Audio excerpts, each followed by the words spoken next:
one point, Bobby, about the meditation practice. I think previously you said something. It's about the strength of our concentrations versus trying to see during meditation. There was something that kind of clicked, particularly in Victoria. Last time we had a meeting, you spoke about the importance of just having the attention concentrated there, focusing there. You're not trying to see anything or trying to imagine anything. It's that there's nothing to know. It's just stilling the attention on that spot. The strength of our concentration on the Bhrikkhuti. Could you talk about that?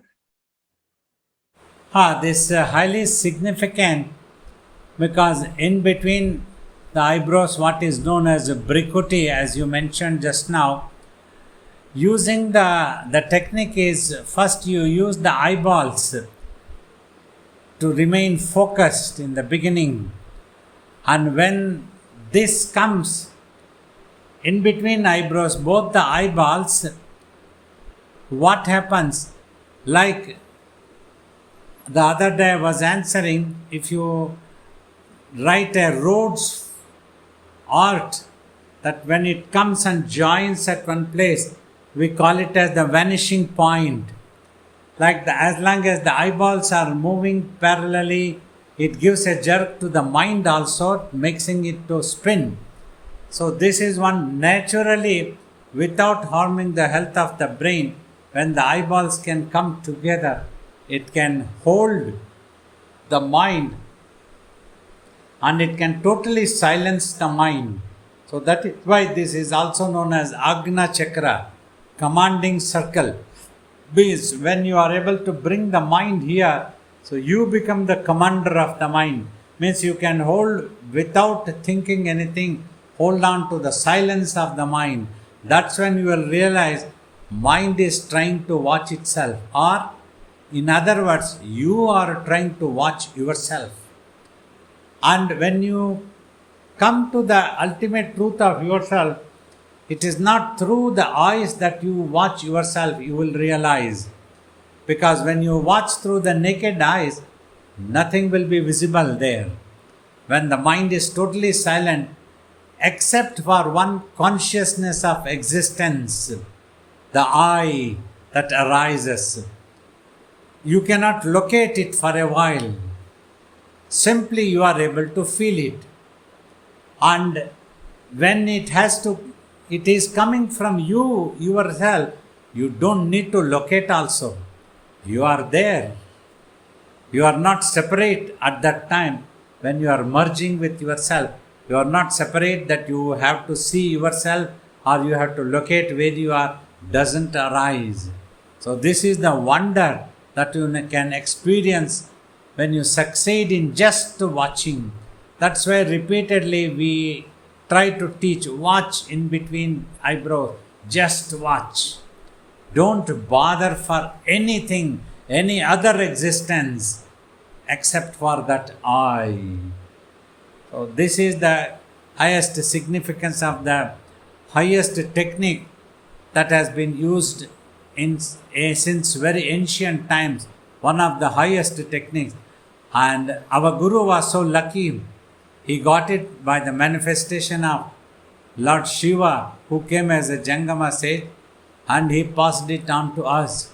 This is an amazing, unique technique of watching in between eyebrows, and eventually you will see that your attention shifts to what's that I arising.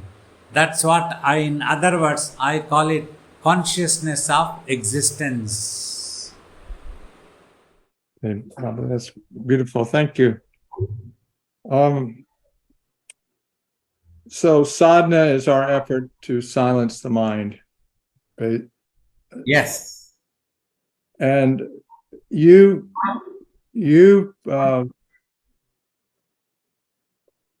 say the most important sadhana is this form of meditation for quieting the mind and discovering the truth of who we are.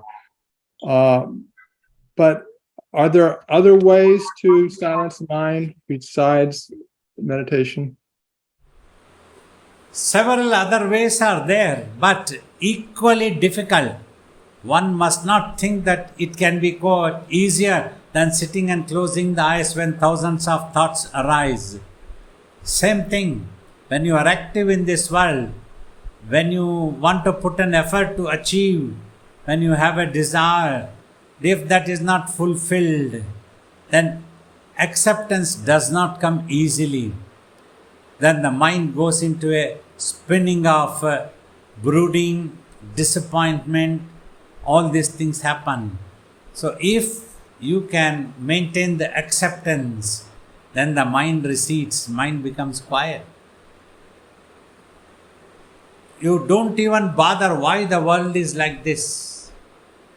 Means here you must understand, I am not trying to teach you to be insensitive to the world. Not that one. Mentally do not bother. Simply mentally, if you keep bothering, you cannot help anybody. You become corrupted. You must understand this one. But when you purify your mind gains ability and you can definitely help better. You will gain lot of abilities to consider about other.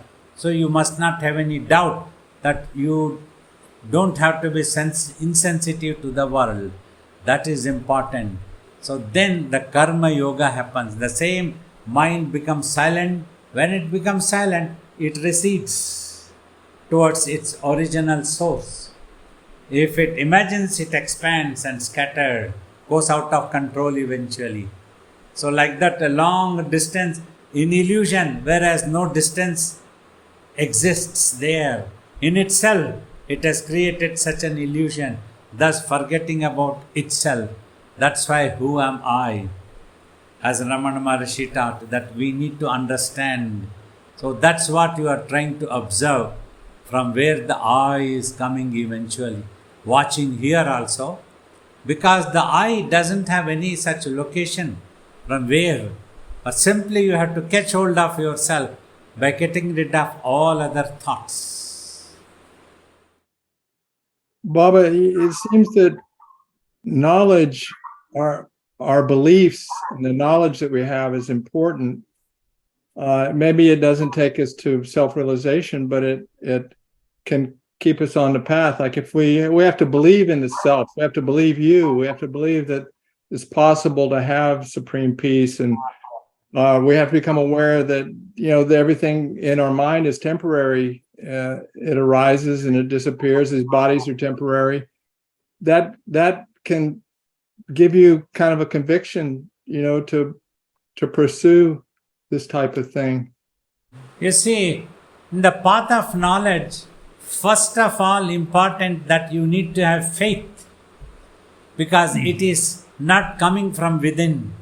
It is coming from outside. When you read a scripture, when you listen to a talk, like when you listen to our answers or our talks also, we recommend have faith in the beginning, because always having doubt is like death. You will never get anywhere else.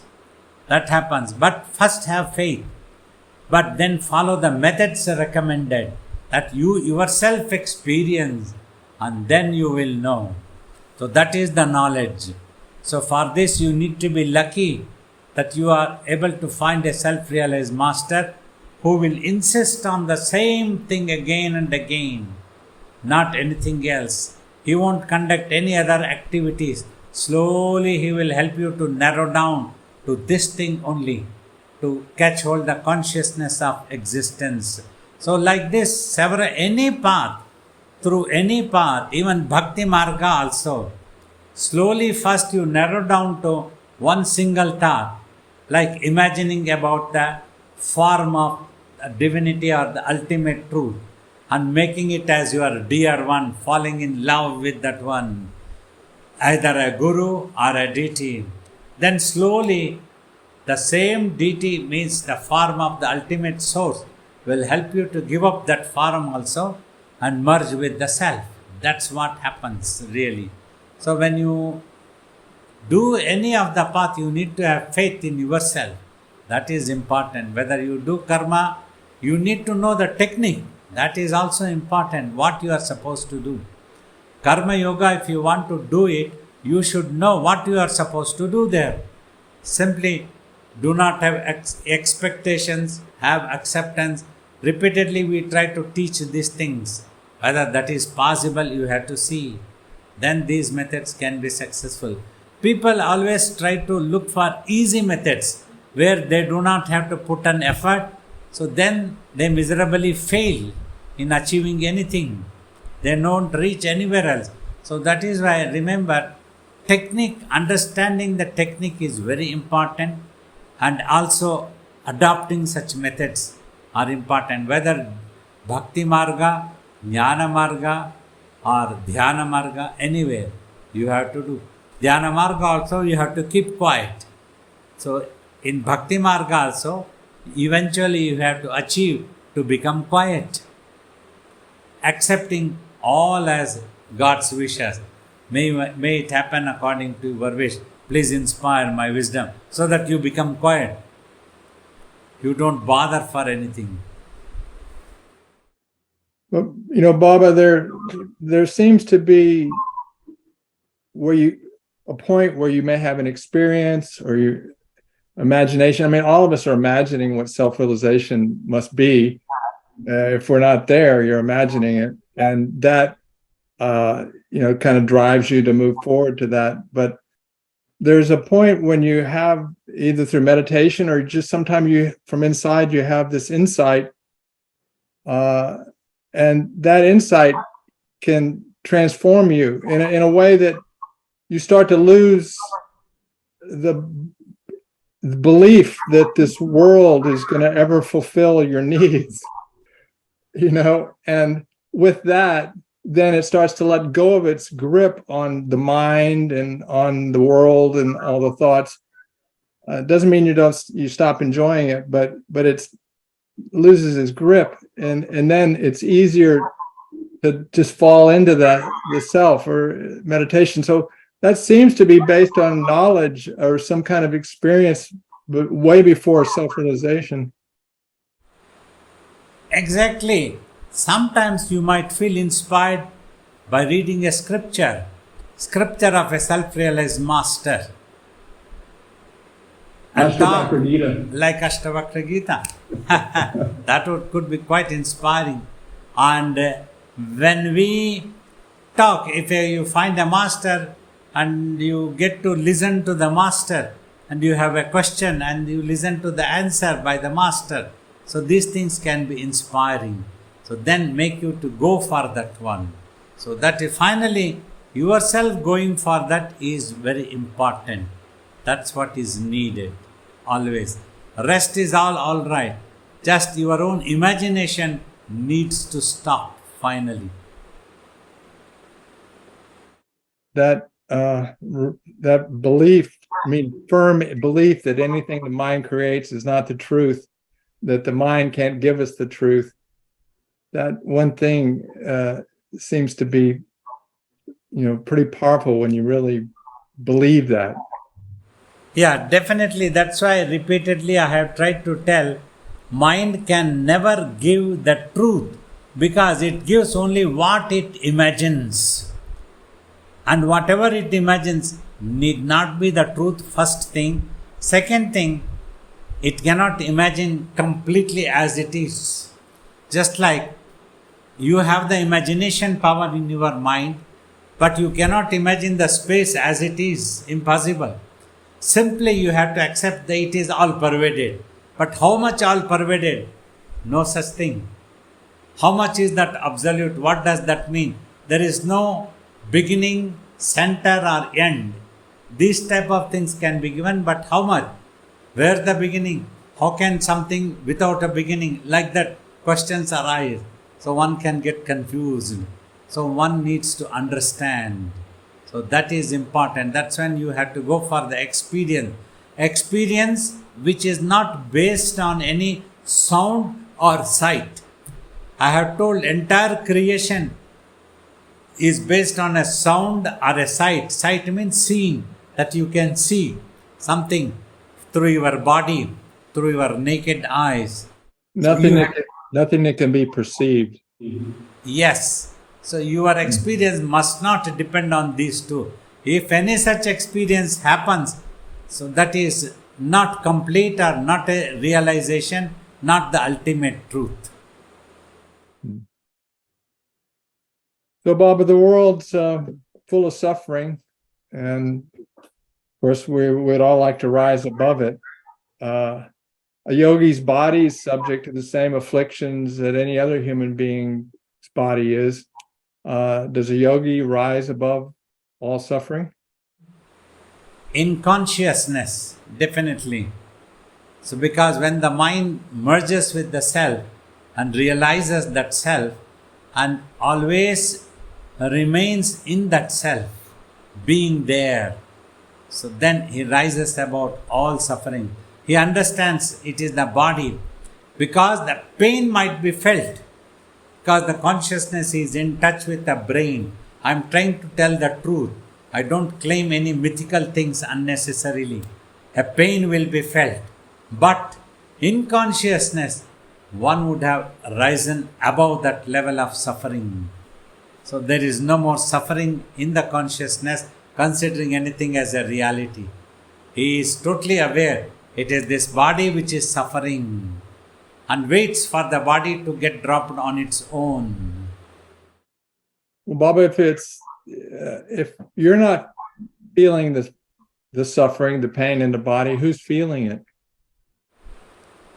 See, the consciousness is feeling the pain, but suffering happens when further imaginations are created. When it spins, consciousness spins and it becomes mind, then that is experienced. That is not there for a yogi. Simply temporarily experiences the pain, but he experiences it as a witness. Sakshi bhava. Only as a witness only. So nothing else is there. Okay. So, Baba, if a self-realized yogi's mind is stopped permanently, if so, they appear to be, you appear to be thinking just as any other person. So, who's thinking if your mind is stopped? See, a yogi doesn't keep thinking always, not out of control, if necessary to teach, but very often it happens mechanically. Just like I tell, these answers, I don't have to think, frame anything and then answer. This takes time. But when you ask a question, spontaneously answer comes. That means effortlessly. I do not put any effort to think, imagine, understand, nothing. It simply comes. The moment the question comes to register in the consciousness, the answer also instantly comes out. So that's why I have felt answering more easy than giving a talk by imagining. So then when you're self-realized, you have the awareness of the self, the consciousness of existence, and you realize that you are that. But the thoughts will, as long as you have a body, thoughts will rise up from that. No thoughts, it will not be consistently arising. It is the silent one.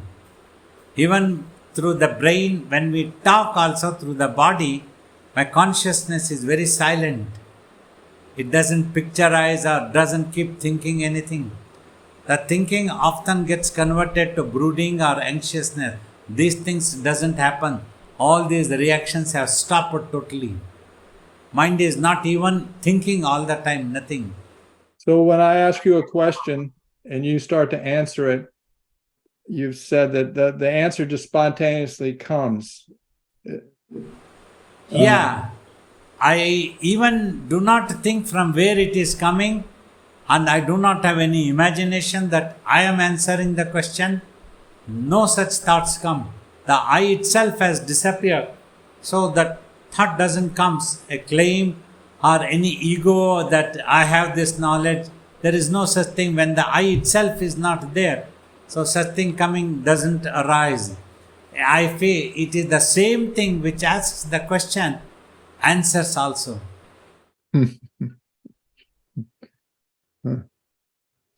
So it's a little hard to understand, but okay, Baba, thank you. See, one more thing, it is such an amazing phenomena that has happened.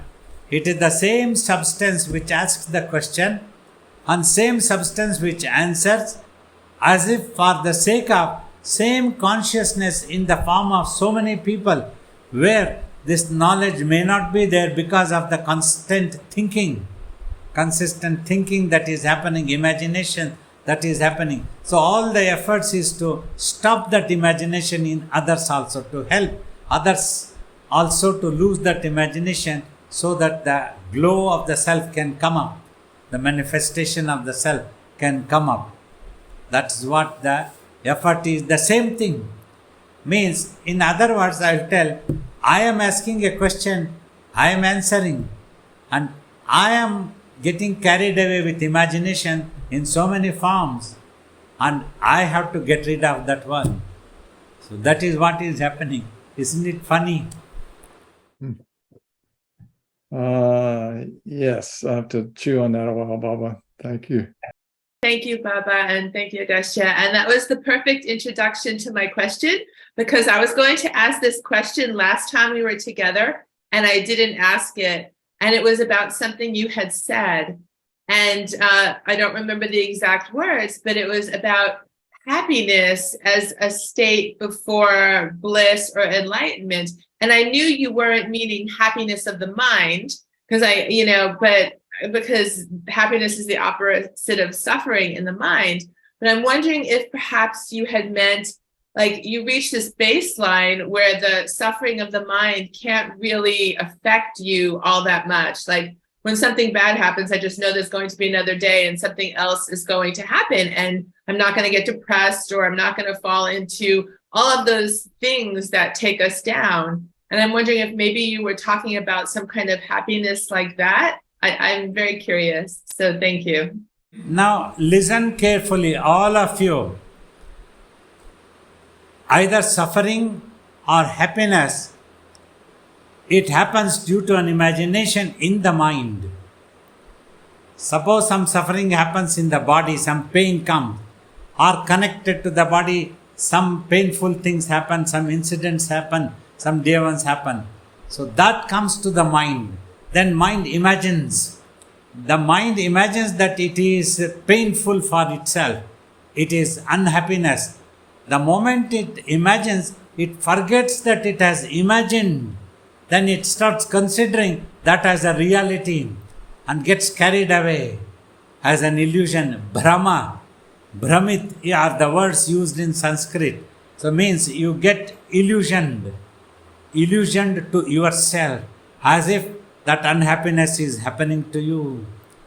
Just like when you watch the movie, if some unhappy incident is happening, you keep watching staringly that movie scene, and suddenly, unknown to you, that flashes in your mind. You imagine that you are unhappy. Some unhappy thing is happening.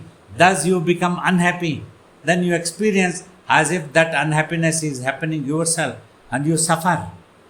All this happens in total imagination, one after another, quick succession. Thought after thought gets generated, and thus you feel as if you are suffering, whereas you are not actually suffering anything. You cannot touch anything. You cannot experience anything. The actual you. So that's what the truth is. However, this is not easy to experience. You have to meditate thoroughly to remain detached from the brain's reflections. Then you will have the supreme peace, which is not an imagined peace. It is an experience of the existence of the self. That is the supreme peace, because there nothing is needed, nothing can harm, nothing can trouble, nobody can create any politics, nobody can create any double standards, nobody can criticize you, nobody can praise you, nothing. So then when you realize this, all the time you are at peace. So the happiness that you mentioned before the supreme peace is just that lack of the mind doing its thing into suffering. Yes. Is that like okay? Whenever the mind stops, then you experience the happiness. Say you get certain object that you desire. When it comes to you, for a while you are happy. That happiness is because that time, for a moment also, the mind's craving stops because it has obtained. But the thing that has obtained is temporary, not a permanent entity. That's why it starts worrying afterwards. It continuously doesn't stay in happiness. That's how the suffering happens. So if you're at a stage in your life where you're just not happy with where you're at, but you know it's a temporary situation, you can still come to awakening knowing that it's just mind and it doesn't really matter? Or do you have to change your mind state before that happens?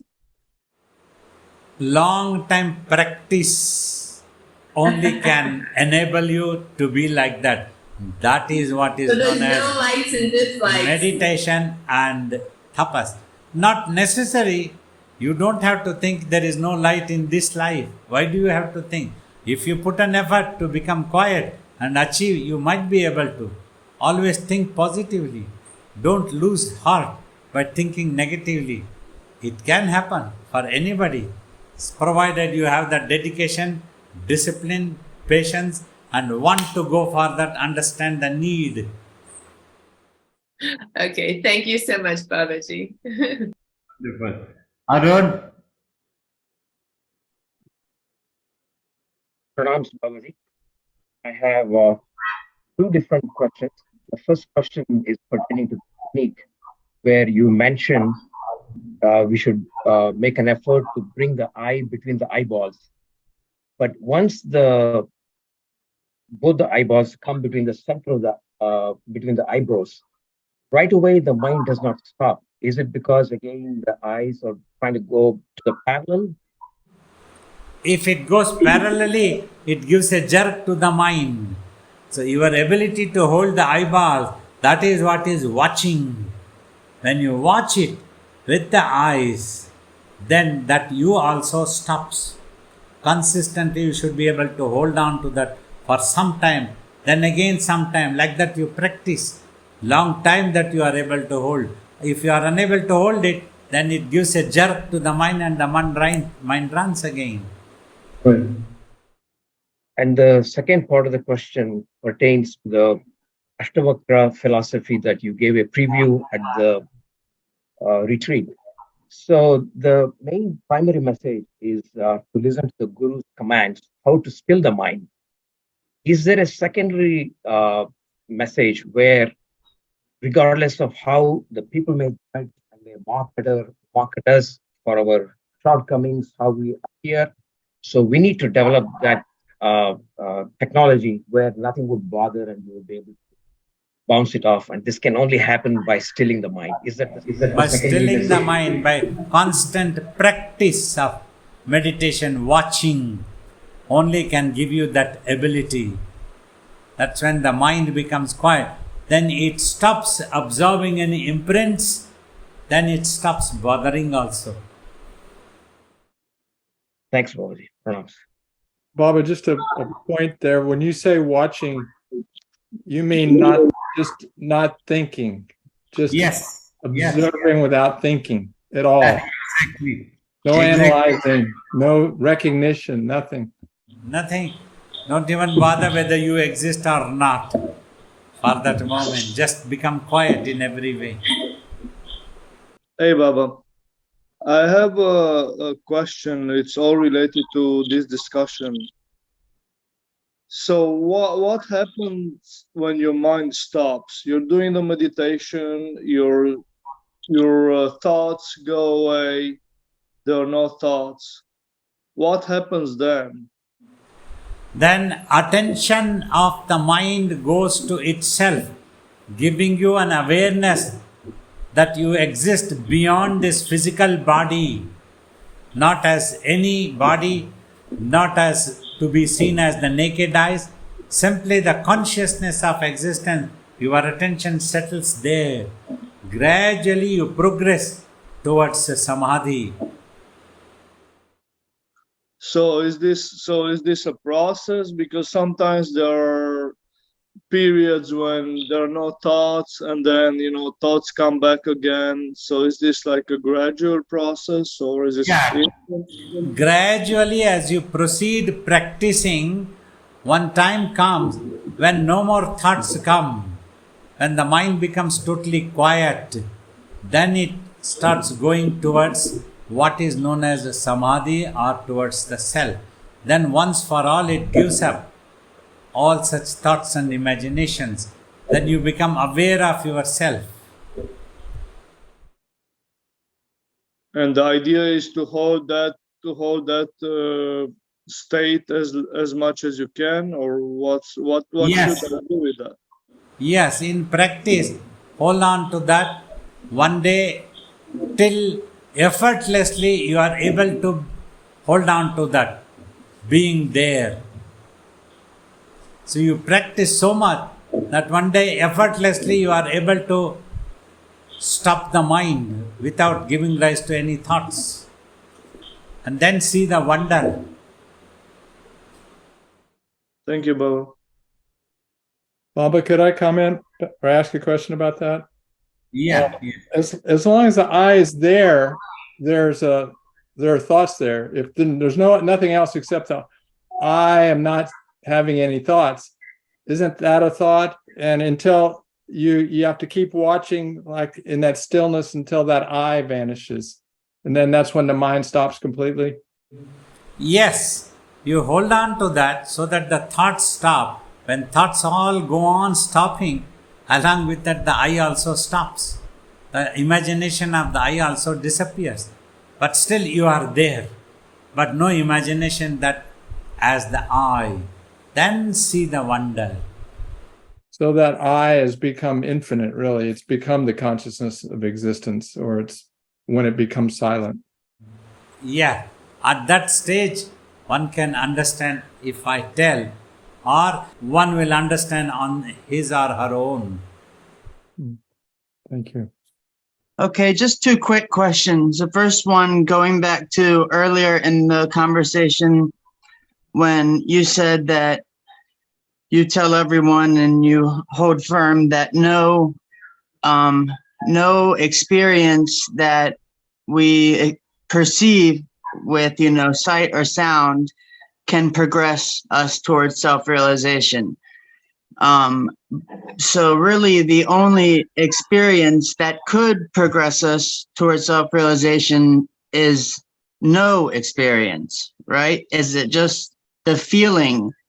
Yeah, because many people think an experience means when a sound happens or a sight, a vision comes. So that is what crossing the sound, time and space barrier. So once you don't bother about these sounds and sight, just watch. That is one technique which enables you to cross the barrier of sound, sight, time and space. So then you will experience the infinity of yourself. The pure awareness, that's the only non-experience that progresses. Yeah, that pure awareness is beyond this sound and sight. Yes. Okay. And so the second question is, especially lately, I've been having trouble, and I believe I read something about this, and maybe in a book by Ramana Maharshi or something, but during my meditation, I've been getting such a strong pulling of my head going down. So I'll be sitting straight up, but my head just wants to keep going down. And when it goes down, it's not like I'm falling asleep or, I'm having an abundance of thoughts. It just, that's where it goes. But then I feel like I should be sitting straight with my neck straight in my back. So it interrupts my meditation because I then have to sit back up straight. Should I just allow myself to stay, with my head down like this, or should I continue to bring myself up? I would recommend you to bring yourself up so that eventually some sleep might occur. You need to be careful. So in that position to keep watching can become difficult. If necessary, open your eyes, get up and wash your face and then come back again and sit. So keeping yourself straight is important. So it's probably it's tiredness that's causing the head to go forward. Yes. Quite possible. Okay. All right. Thank you so much, Baba. Baba, Yeah. can I say something related to that? Or Yes, yes, So, yes. You have to, the idea is to transcend all experience, everything that's in the mind, anything perceivable, conceivable. That includes gods, goddesses, other worlds, celestial worlds. Those are all within the mind, and those you will never find peace, lasting peace and happiness within those realms of experience. Is that correct? Yes. You have to cross all the barriers, every imagination, everything finishes, not even the I. After crossing all these barriers, finally the I disappears. As long as the I is there, I keep imagining about another duality and so many other things. I want to anchor, I imagine about my father, my dad, my God, my guru, all these things. Then finally, that Chidananda Rupa Shivoham Shivoham, that happens when the I is gone. So, and the nature of the mind is just to keep manifesting new imaginations, new concepts, new. Yeah. It imagines about fear, then it wants some anchor, some like we want some godfather in the world, that type of thing. That's when you imagine that you need some anchor. Who can protect you, who can care for you, who can love you, who will not allow any trouble to come to you. So these are the imaginations. Once it's over, everything is done with. So the instruction is we have to rise above the whole mental soup. Exactly.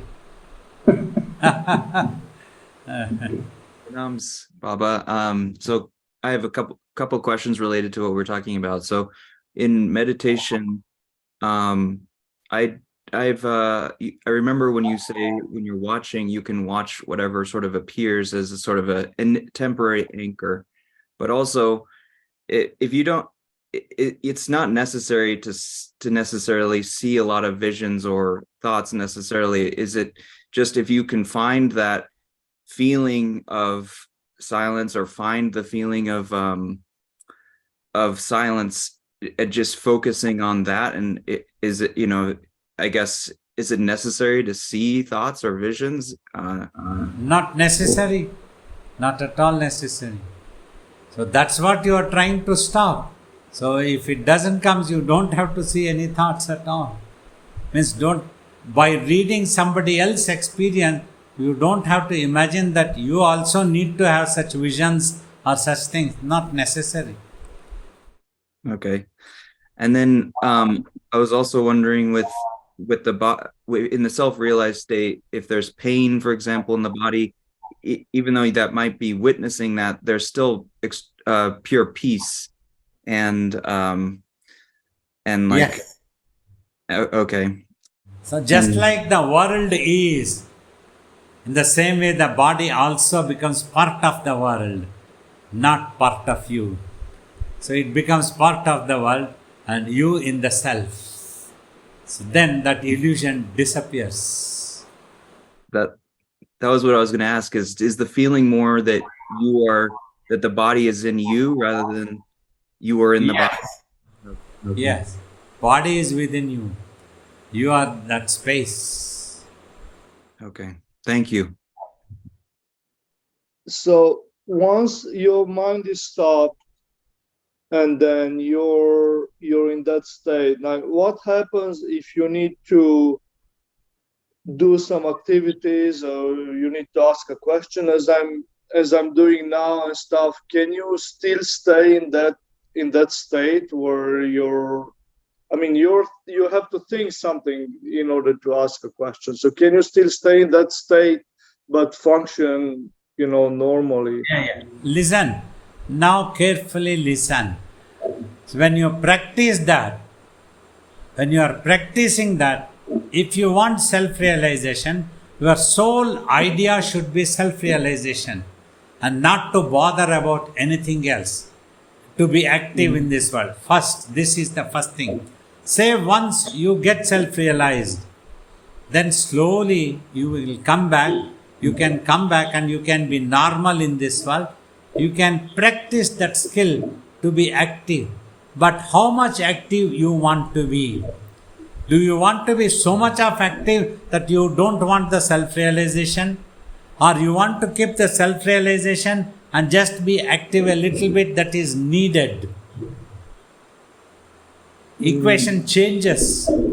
First, you are so much attached, you want to be active in the world, you want to become a president, you want to become a prime minister, and you want to become a businessman. All these ideas are there. Then you are scared to go for self-realization. My God, will I be a businessman still if I become self-realized? That's what is scary. And you give up. But once you become self-realized, once you become that, then see what you want to do, what you don't want to do. It is up to you.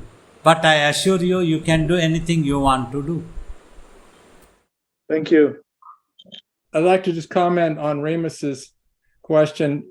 Baba, you attained self-realization and you've done so much since that time in the last 20 years. It's unbelievable what you've accomplished and what you do accomplish. Often it seems like maybe you're not doing that much, but you're always involved in doing something. And so if you have something you want to accomplish after self-realization, it surely must be possible. Look what you've done. It is possible. How it became bit possible for me easily, the first 20 years with the master, I've lived into such a situation. Anybody I would recommend who want to go to self-realization, do such a karma yoga where nobody of your kith and kin are there, nobody to bother for you, care for you is there. You simply have to adjust everything. Even if you feel sad and don't want to eat anything that happens in the world, society, nobody will bother for you. You live in such a situation and learn to adjust. Simply adjust. Acceptance comes. Then you will know that when there is nobody for you, it's your divine Guru is there for you always. That's what we saw. So that enabled me to develop the skills after my tapas to remain in the world. Whether anybody praised me or criticized me, blamed me, loved me, in all such situations, simply went on doing. This is what I want to do. This is what. Though sometimes I didn't bluntly say this, means whoever comes in front of me, I would like to influence them to meditate, know the self, go for the self, encourage them to do the sims. But in this process, if necessary, you travel. If necessary, you stand in the queue. If necessary, you face the security.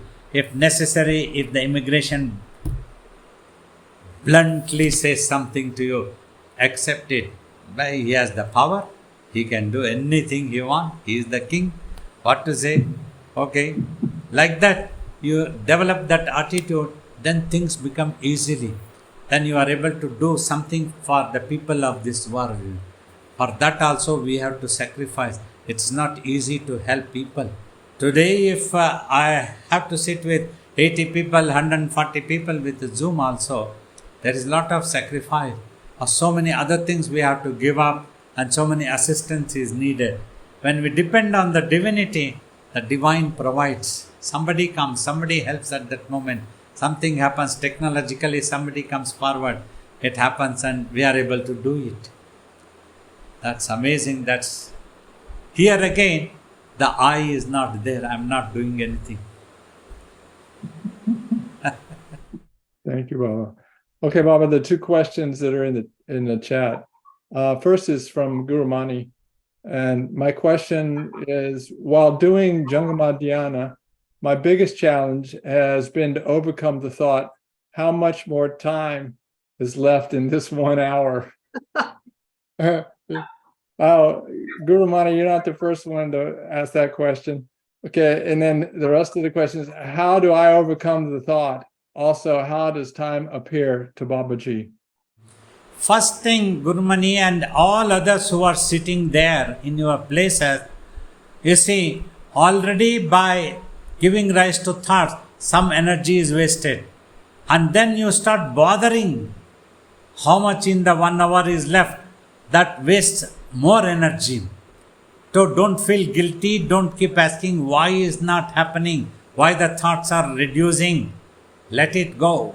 If more thoughts are coming, give up that idea ki why these thoughts are there. Simply allow those thoughts to be there. Then also it will disappear. Because you are getting involved into the thought, that will increase. Don't even bother how much time is left. Don't bother. Just watch. Thoughts are there, just watch. Visuals are there, just watch. Hundreds and millions of thoughts are there, just watch. Don't even ask you why they are there. The world is like this. Don't even ask you why the world is like this. Don't ask anybody who is there.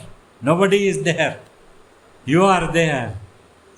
So like that, when you become quiet, then everything becomes quiet. The world also will disappear for you. Like that, thoughts will also disappear. You need to understand this technique once again, all of you. Already, because of the thoughts, some time is wasted. When you start worrying more, you are wasting more time. So don't bother. Don't bother. Don't bother. What's the next question? It's from Vera. To start, how many minutes of silence can we be a good start to meditation? As much as possible. 1 minute, 5 minutes, 10 minutes. It's your ability to keep quiet. How long you can keep quiet, that is good for a good start. Baba, some people advocate, sitting quiet silently for a moment before even, starting a mantra or something like that. But in this case, that is recommended. Take a long inhale and exhale of the breath. Relax. Become composed. Don't bother about the outside world. Nothing exists. We can attend to the everything afterwards. Just now I need to keep quiet. Relax. Cool down. Cool down. Don't bother. Don't bother.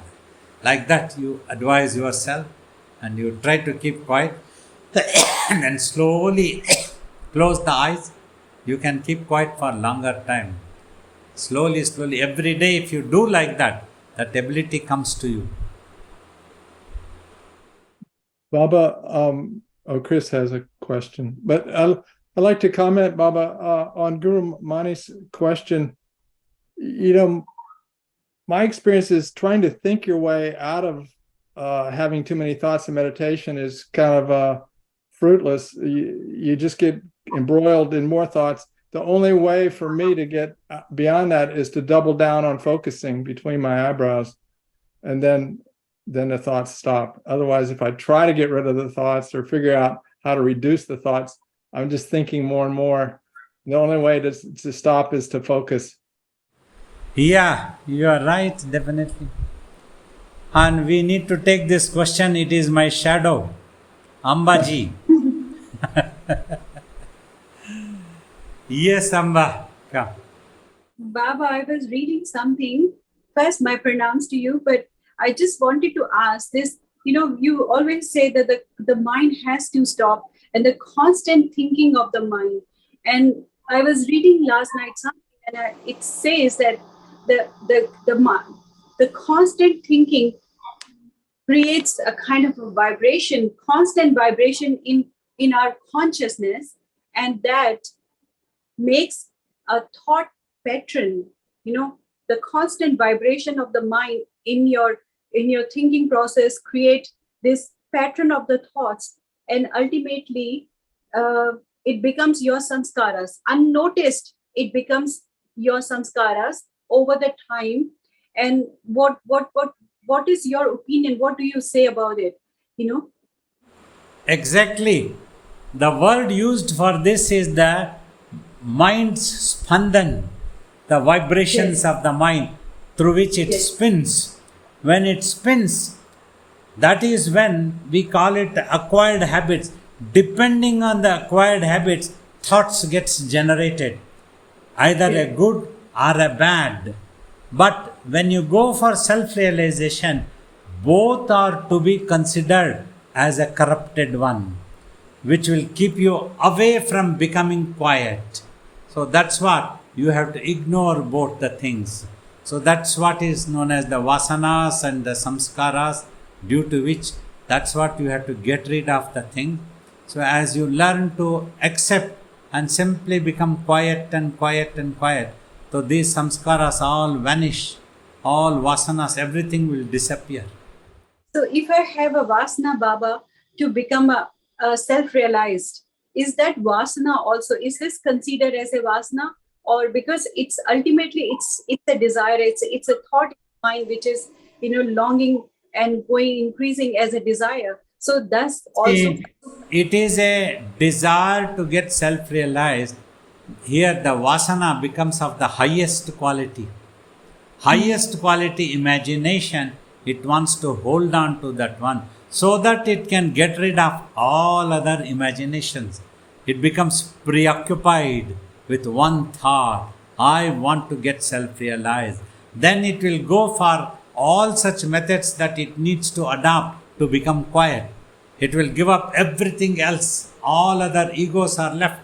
Nothing, no problem, no time to feel sorry for ourselves. That type of preoccupation comes. That vasana is recommended until you get rid of the I. So let it, that vasana be there until you get rid of the I. When you go for that, then finally I also disappears. With the I only, all vasanas disappear. thank you, Babaji. Baba, could you give us a definition of vasana and samskara? Vasana is acquired habit of the mind due to which an attitude gets built up. Attitude of the mind gets built up. Depending on that attitude only thoughts gets created. So that is what is known as vasana, through which it gets attracted to the body urges and the worldly urges very quickly. So that is why it is known as the vasana. Samskara again is also acquired habits of the mind, due to which a behavioral structure of the body happens. The mind induces a person to behave in such a way. So that is samskara. If that is of a highest quality, that person will be of a matured human being who will not be selfish and narrow-minded. So who will think of a larger cause, if at all he has to think. Otherwise he will just keep quiet. So that is what which builds up the character and culture of a person. He is the samskara, which builds up the thinking attitudes of a person is vasana, that which will eventually take you towards the world and the body urges. But to get rid of the body urges and the worldly things, we hold on to one highest vasana, that we need the self-realization for our total peace, once for all, supreme peace. Thank you, Babaji. So grateful for all that you do for us. It's following up with my question on the chat. I am making it a habit to be quiet, not just during meditation, but even in between my several tasks during the day, 2 or 3 minutes here, 5 minutes there, off and on. It's becoming like a way of life for me now. So I just wanted to thank you for this wonderful practice that you have given. So I just wanted to ask you, is that okay to Yes, just yes. be Very good. constantly aware of being in silence. Yeah, I'm very happy that you have got the technique. You do any work, you want to help anybody, any organization, silently do it. Keep quiet. We don't have to keep bothering too much why others are not doing. See, I have become self-realized. I meditated, but I don't have to bother why others also not meditating or not becoming self-realized. Too much is not necessary. Just silently, quietly keep on doing. Wonderful. You are doing a good job. All my love and blessings to all of you. It's so wonderful. We will just say bye-bye to all of you to go to gallery. It's time for me to disappear.